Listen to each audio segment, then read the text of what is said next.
This is the voice of freedom. We are not one voice. We are many. We are your voice. But we can only be effective if you use your voice. Your voice. This is the voice of freedom. We will not hide from the truth. We will ask the hard questions until we are sure we have the truth. Welcome to the voice of freedom, where your voice will never be silenced. Well, hello, folks. Welcome back to another Voice of Freedom episode. It's been a bit sparse this week. I apologise. If it's a bit cold where you are, I'm thinking of you. I was out of bed at 4 o'clock this morning, and while it was 8 degrees, about the coldest I saw it where I am, I know it's been a lot colder in a lot of other places. So if that's you at the moment and you're going through howling winds and all that, my thoughts are with you. Don't come to Queensland. It's not much better at the moment, I can tell you. But it will be tomorrow. Isn't that the way it normally works? So this week's been a fairly hectic week, and it's been fairly busy trying to get some news on the Aussie Cossack. He appeared in court on Monday. Now, I can tell you that there is a fair bit happening in the background on the Aussie Cossack's case. His new legal team have taken firm control, I think would be the way you would describe at best what's happening with the Cossack at the moment. So let's talk about a few things that we know that had happened. We've all seen the Aussie Cossack channel. There has been some various descriptions as the Cossack channel has been taken down. It hasn't been taken down. His videos have been taken down. The channel is still up. So that indicated to me straight away that the Aussie Cossack himself took those videos down. They weren't court-ordered or indeed done via YouTube. YouTube would have just taken down the whole channel. They haven't done that. They've only just taken down the videos. So that's probably a good thing. He wound up in court, and on Monday, because those videos were taken down, it changed the conditions he was held under, which gave them cause to put in a new bail application. I believe there was a pleading that happened at that case on Monday. And bear in mind, nobody is allowed access into the court for these. In fact, I doubt that Mrs. Cossack even had access. She may have, but if she did, she would have been the only one. So they are limiting this because the Aussie Cossack has been deemed of national security interest, is how it's been quoted to me. Now, I've never heard of anybody being told they are of national security interest before. If national security were interested in you, telling you that would be the last thing they would do, I would have thought. However, one can assume that with his reports on the Ukraine-Russian conflict and his obvious support for Vladimir Putin, that it has raised a few eyebrows of certain members of the intelligence community. So they have stamped him apparently of some intelligence/terrorism risk, and he is being held in maximum security in isolation because he still refuses to be jabbed. Now, the court case on Monday, I think he would have applied for bail. For some reason, that has been refused again. I dare say it will be because of those national security implications, which we all know are, just a piece of, well, anyway. So at any rate, he will be waiting until June 30th at this stage, where he will be sentenced. Now, I'm led to believe on Monday he pled guilty to at least 2 charges. They are the 2 most serious charges, being mentioning the name in public and then publishing that name as well, which happened via the YouTube and associated other channels he was streaming to. Now, he will be held over by the looks of it, because we haven't been told that he's out, and he certainly hasn't been in contact with anybody. If he is out, then we can assume he'll be back in court for sentencing on the 30th of June. And I suspect that it's going to net him a sentence of at least 12 months jail, out in 9 would be my guess. He will have already done 6 weeks of those 9 at least. So I think there is a big chance the Aussie Cossack's going to spend Christmas in jail this year, as bad as that sounds to everybody. Yes, there is certain conditions I think have been placed on the family. I think it's easier for the court to deal with the Aussie Cossack when he isn't the Aussie Cossack, and when there aren't thousands of people out in front of the court jeering and carrying on. So I think that in part is why news has been sparse and so very quiet. And so too has the footprint on particularly the Telegram channel and others. Now, we are in contact with Mrs. Cossack. She's having a fairly decent time of it at the moment. She's got support around her. And I do believe that they've put up a GoFundMe page. So if you're at all interested in donating to that, then you can head off to the Telegram channel and find out the full details for that. We are, of course, still trying to send postcards to the Aussie Cossack, but we have a change of address for him. So if you've already sent a postcard, there is half a chance that he hasn't got it. And that is because a significant number, which we weren't told about initially, we've now been informed of. So that number, as you can see on the screen, is 603977. That is his inmate number, I dare say. So 603977. If you don't include that on your postcard, he will never receive the postcard. It'll just, stay somewhere until they throw them all out, I suppose. So if you are going to send the Aussie Cossack a postcard, let him know that we are still thinking of him. Then that is the detail you need to include. I'll leave it up. Simeon Boikov, 603977 is the number for that. I'd just like to thank everybody for the comments that they're leaving on the videos. There've been quite a lot of comments put up both on previous Aussie Cossack updates and other stuff that I've put up, including some interviews with Ricardo Bosi. I really like to thank you all for your input, and good, bad, or indifferent. I'm not about hiding comments, so we're very happy to share that as possible. And to that end, what I'm going to do is put up a little clip here now. It'll just go through a few of the comments. I'm not going to really go over too many of them as they scroll through. There are some interesting things that I get sent from time to time too, and a couple of those memes will pop up on the way through. If you do have memes, I don't mind a joke either, and I'm very happy to share them. So if you've got something you'd like to share, by all means, leave it in the comments of the video, and I'll see it eventually. And I hope to be able to put a few of these through maybe once a week, or at least once every couple of weeks, just to let you know that we do sit down and read your comments. I've got to find out what you're thinking and feeling, because I can't ask the questions that you want to hear otherwise. I like to think that I only ask the questions that you want answers to. I'm no different to you. These are just the questions that raise up in my mind. So be really keen if you've got anything you'd like to add in, or if you see something funny, if you're a bit of a black-hearted humorist like I am, I'm always up for something like that. You may see evidence of that popping up on the screen anytime very soon. Hello to, I saw somebody from Tassie who, Andrew, yeah, right, bit chilly in Tassie, I bet, Andrew, absolutely. Word from the Aussie Cossack base, Paul, is that he is holding up really well. He's a very mentally strong man, and I don't think that we're going to see him suffering too badly, although things might change once he has been sentenced. And if that is a custodial sentence, he's got another sort of 8 or 9 months of looking at the inside of a cell by himself, because he is being held in segregation. I'm not completely sure how the New South Wales jail system works in that regard, whether or not they will force vaccinate him and then put him into a general population kind of thing. As he is currently in maximum security at Silverwater, I believe, talking to some people, that there is a chance that he may get recategorized as to an A or B category prisoner, which could mean that they shift him to Goulburn and possibly into Supermax. Now, this would be excessive, I would have thought, even for a court system gone mad. But they have taken the opportunity presented to them, and they are running with it as best they can. So the Aussie Cossack presented them with an opportunity to lock him up. And now that they've got him, they are throwing both books and just about everything, including the printing press, at him. So that is going to be something we're going to have to deal with in the coming weeks and months. And I'm sure Mrs. Cossack will come out and give us more advice as it comes to hand.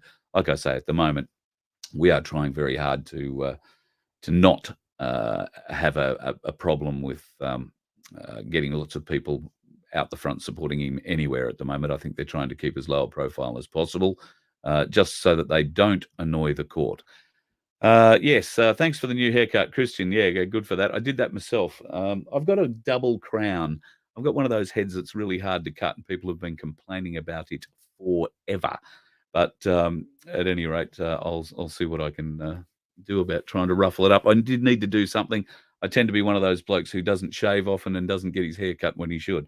I'm not used to sitting in front of a camera, so you'll have to forgive me for that.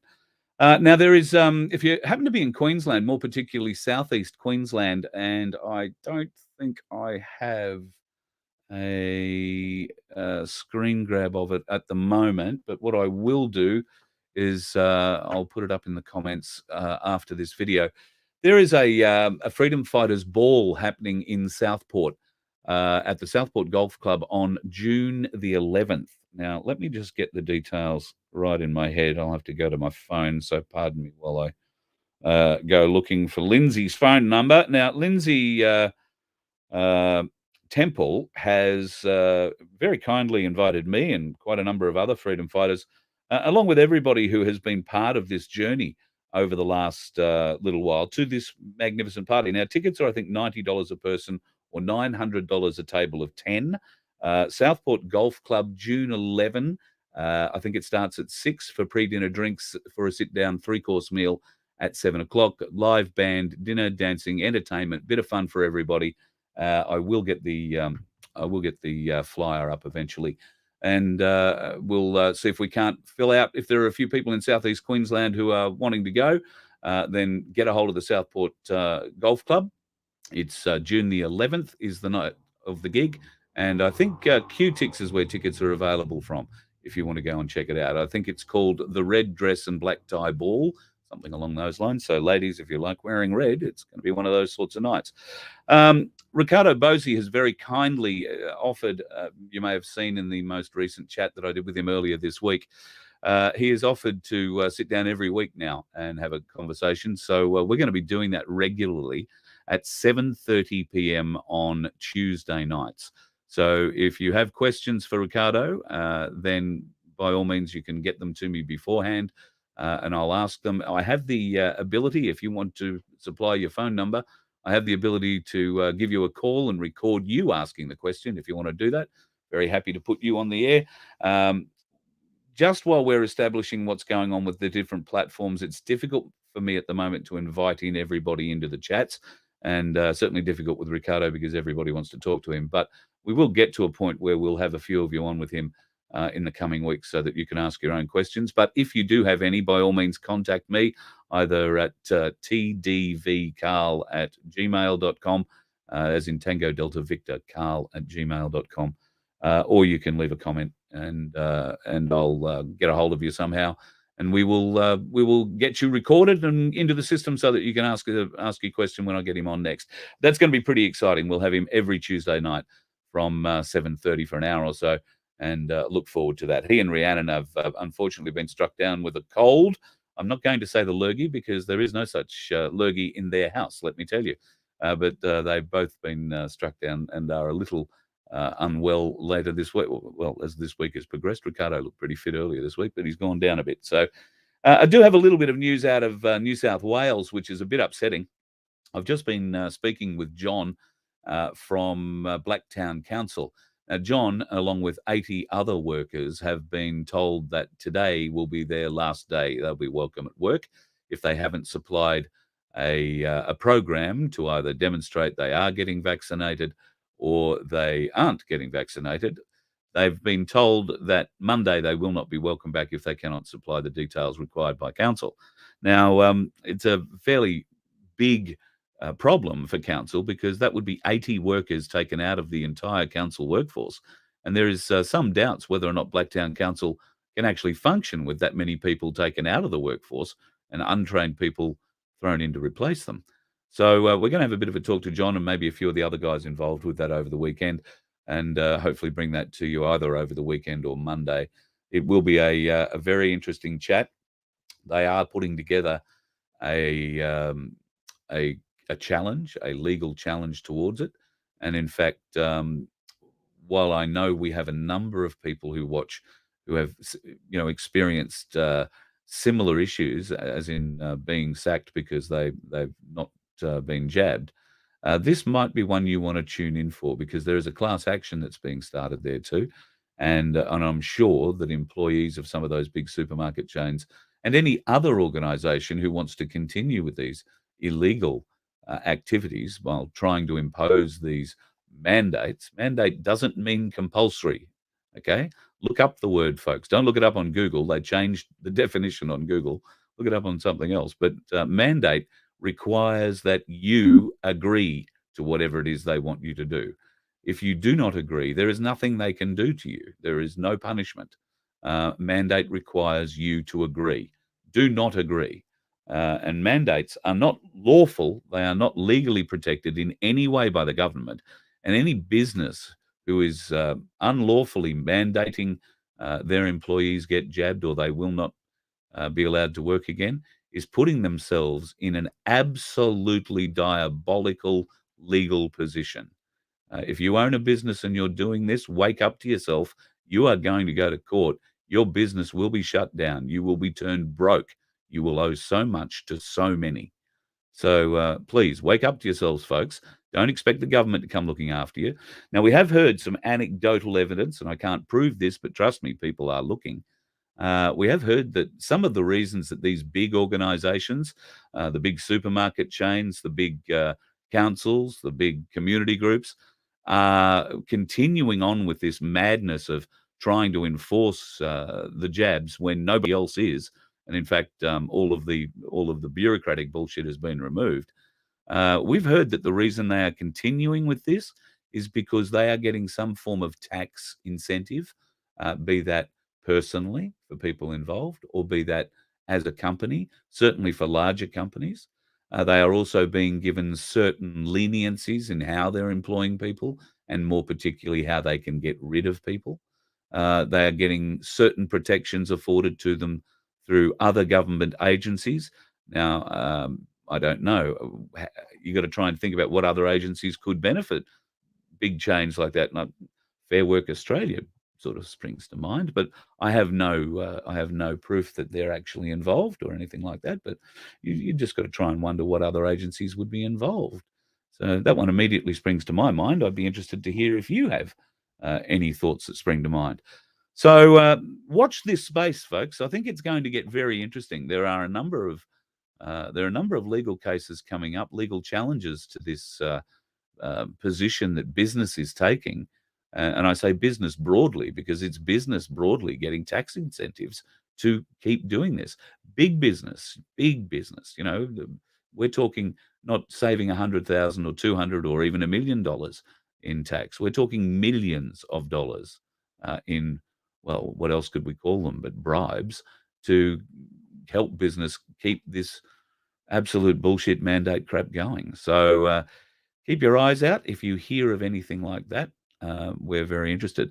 Yes, you are absolutely right. Coercion is illegal. And I think we can all make arguments for coercion. We've had coercive tactics placed upon us at every turn. And now the government have removed their little safety net that they briefly gave for 2 years to business. And unfortunately, business don't realize that when it comes down to a court case, they won't be able to rely on the government told me to do this, because the government never, ever said it was mandatory to vaccinate. All they did was set the bureaucrats loose, and they made orders, not laws, orders by bureaucrats, unelected bureaucrats made orders to do this to us for the last 2 years. So do not be under any mistake whatsoever. Mandate does not mean compulsory.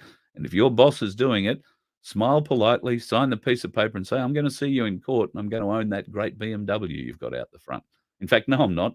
I'm going to get a new one just on the money I'm going to make off you. Because that's what's coming, folks. Those people do not have a leg to stand on, those businesses. So Alicia's saying the WA public health system was on the genocidal agenda 100%. Yes, I have a friend who works within that system over there, absolutely refuses to believe anything's going wrong. Doesn't understand it. Can't give me any reason why all the nurse friends and doctors are disappearing, but there are quite a few who certainly are. Just on numbers, I see somebody poked up here. Kathleen, numbers will force their hand, hopefully. Yes, hopefully numbers will force their hand, particularly with Blacktown Council. But we're looking at numbers over the country here too, folks.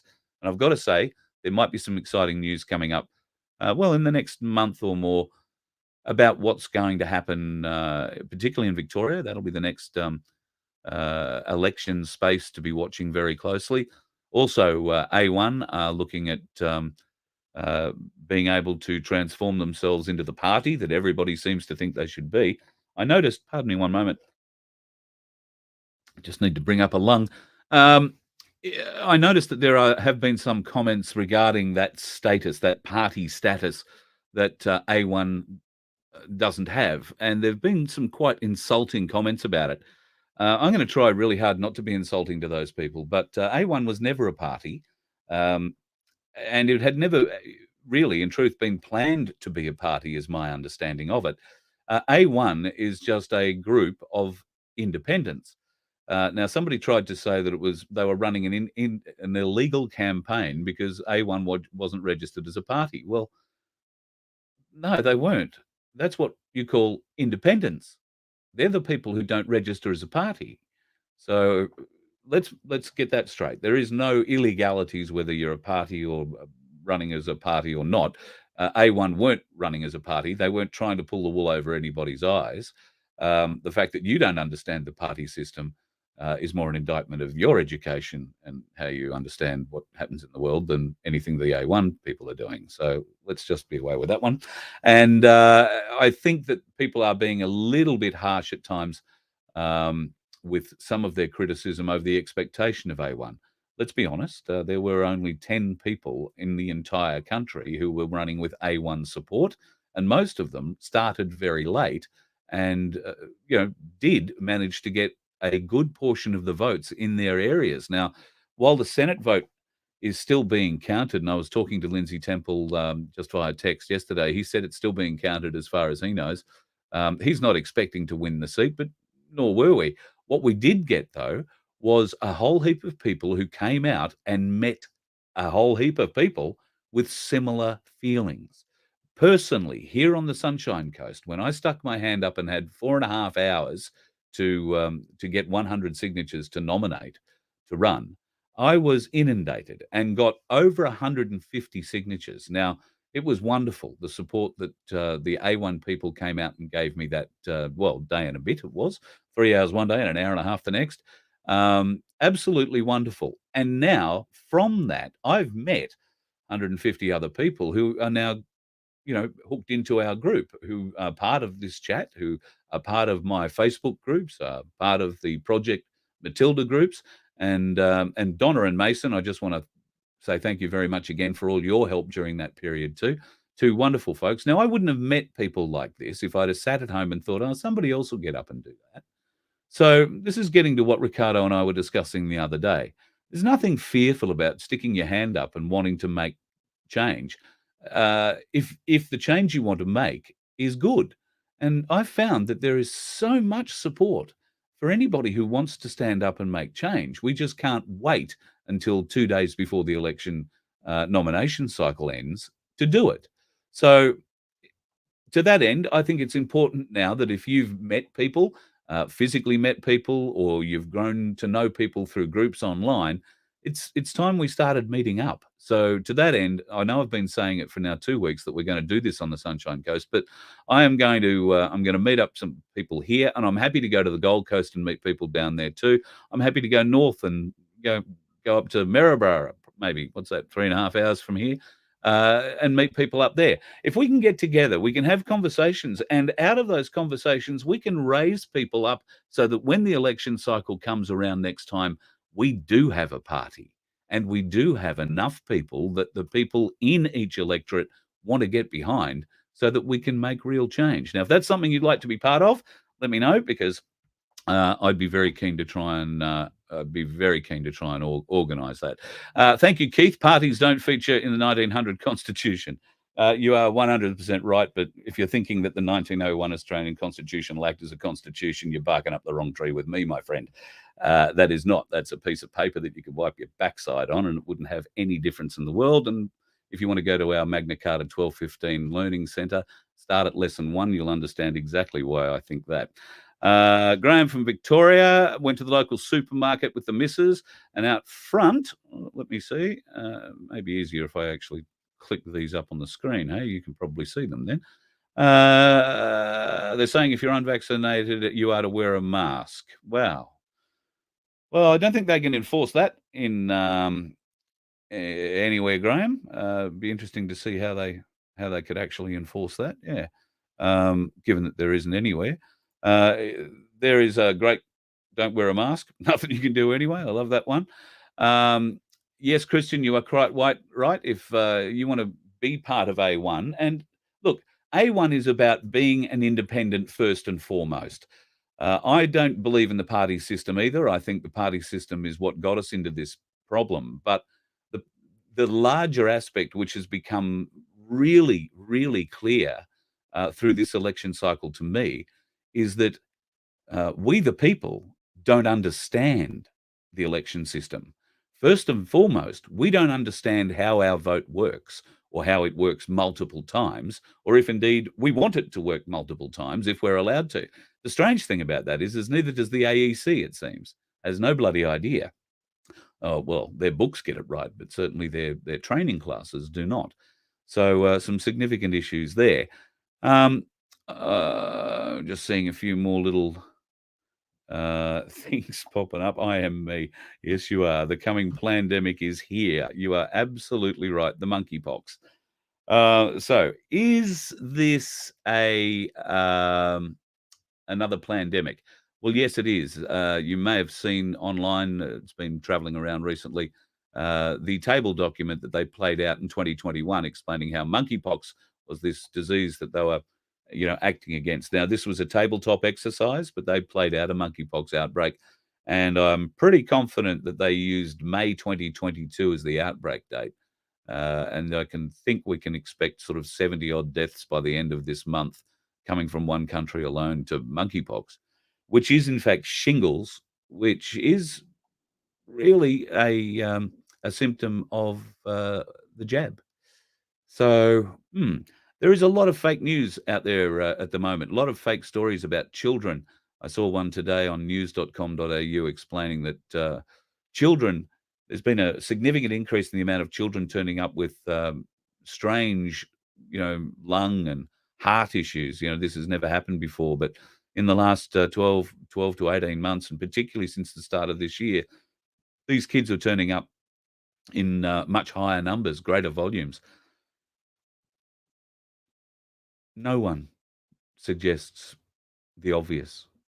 They seem to think it's because these kids caught COVID somewhere. That COVID that was 99.97% survivable when it first came out now seems to be killing our kids. Truly, if you are stupid enough to believe that, then the 5th and 6th jabs are definitely for you, my friend, if you last that long. There is absolutely no way that these kids are not getting sick because of the jab. I'm going to say. Let's see how long this channel lasts. So anyway, that's just where I sit with that. So yeah, shingles is definitely jab induced. If you've had chickenpox, you don't actually lose the chickenpox virus. It sits in your ganglia, around your ribs somewhere. And if your immune system gets low enough, it reactivates and comes back as shingles. So we know that immune systems are being suppressed after the jab. So take that from what you will. If you're going to get jabbed, there is half a chance that your immune system is going to take a bit of a battering. Now, clearly, a lot of people's immune systems are getting by okay, which is great. Thank God.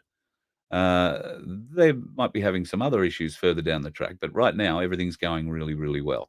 There's another group where, well, there's been a few more problems arise, and they seem to have come from, if you like, the second group of joinees in the jab fest. And now, of course, we're getting the third jab repercussions coming through from early 2022. We are not seeing any kind of real data coming out of Australia's, well, political areas where they should be monitoring these things, like the TGA. The TGA are not releasing figures, and the figures that we are getting from various different places are quite concerning. Thousands of people are dying. If you know a funeral director, one that isn't tied up with a big funeral directing company, see whether or not they'll talk to you. Ask them. Just ask them how busy they are. Ask them if they're, anything weird about the bodies these days, because that is the truth. A lot of these bodies can't be embalmed because they can't get the blood out of them. There is some serious things going on in funeral homes around the country that I know a lot of, particularly older funeral directors, are very unhappy about, but are constrained because of the contracts that they are under with their masters who own, and these are big chains that own funeral homes, big chains, right? And a lot of these big chains are actually owned by doctors. I can tell you from personal experience that the doctors on the Gold Coast own you once you're in the hospital, and they also own the service that takes you from the hospital bed and stores you, will bury you as well, unless you choose to go and go to a different service, and it's all owned by doctors. So yeah, take from that as you will. But if you know a funeral director and you know them well, get a beer and see whether or not they'll tell you the truth about what's going on. Be interested to hear more. Okay, so look, that's about it for me at the moment. I am hopeful of getting an interview lined up for a little later on this afternoon. I've had 2 drop out on me this week. That's why things have been a little bit sparse. So I do apologise for that. We are hoping to get a lot more contact happening very soon with a variety of people from the freedom movement. So also hope to get a little bit more news directly from the Cossack base, but I wouldn't expect too much this week or over the weekend. Maybe by the end of next week, we might get a little bit of an update. I will be talking to Mrs. Cossack over the weekend, so fingers crossed all will go well. Now, just to mention again, if you are sending your postcard in to the Aussie Cossack, please send it here. We have a new number that you need to put on there, 603977. That, I imagine, is his identification number. So Simeon Boikov, 603977, MRRC Private Bag 114, Silverwater, New South Wales, 1811. Interesting postcode. Never seen that one before. And it is correct. I've checked it. So, yeah, make sure you include that 6-digit number, 603977. In fact, you could leave his name off it and just put that number on there. It'll find him. So I'm reliably informed. But the deal so far, just to wrap up what's going on with the Aussie Cossack, he is back inside as far as we're aware. On Monday, he pled guilty to a couple of charges. He will be sentenced to those charges on the 30th of June. I fully expect he will get a minimum of 12 months. I think there's every chance he will get the minimum. If he doesn't, he'll get 18 months. So, yeah, 12 months and out in 9 would be my guess. With time served, that'll put him out in sort of 7.5. So we'll wait and see what happens, and hopefully I'll have a little bit more information for you coming up soon. Christian is just saying here they didn't even show a warrant when they turned up at his door. No, they had a warrant to arrest him, not to search the unit, and that's why they were probably hesitant when they came in the door.